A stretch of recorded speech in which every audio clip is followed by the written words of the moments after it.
A lot of times coaches and parents come to me and ask me, what is the best way that parents can support their kids on their organized sport? And this has to do with parents of players that are a little older now and parents of players that are competitive. In other words, they're no longer playing recreationally, they're playing in competitive or club events. So my answer to them is twofold. One has to do with during the game. Now, what the information that I'm going to give you has to do with the last 3 decades of sports psychology research, and it's just meant to give you a little perspective of how the kids feel and perspective as to what fosters their joy of their sport.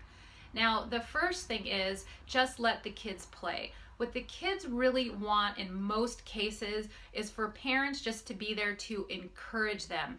As far as the coaching goes, I can't encourage you enough. Leave the coaching to the coaches. The reason being is kids are older now and they need to have that relationship with their coaches so they can communicate. And again, this really fosters their joy of the sport if parents can leave the coaching up to the coaches. Now, a lot of times parents ask me what is the best thing to say to players or how to interact with them after the game. Well, if your player has a great game, then I really encourage you to ask them, what did you think was fun about it? And ask them to pull around things that they think was really fun or exciting.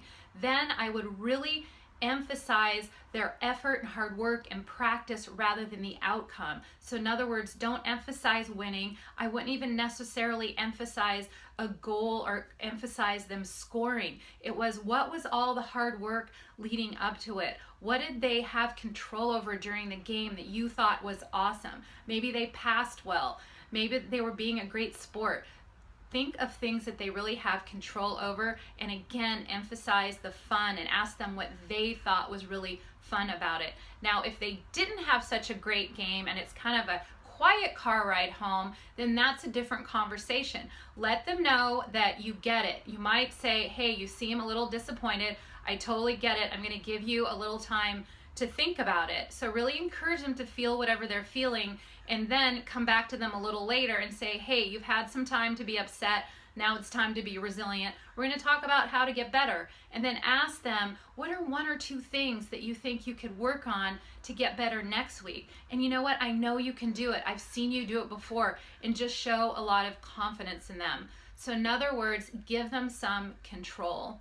So just to recap, during the game, be there to encourage your player and let the coaching stay with the coaches. As far as after the game, emphasize on what the players did well, what they thought was fun. If they didn't do so well, then let them know that you get it. Give them a little bit of time or a little bit of buffer to think about it, and then talk to them about what do they have control over to get better. That really fosters a growth mindset, and that will get them back on track to making progress.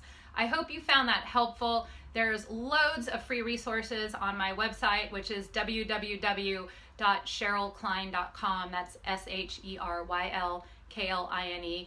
I'm here to help any way I can if you like to reach out to me and have a conversation. Thanks for watching. I look forward to being in touch.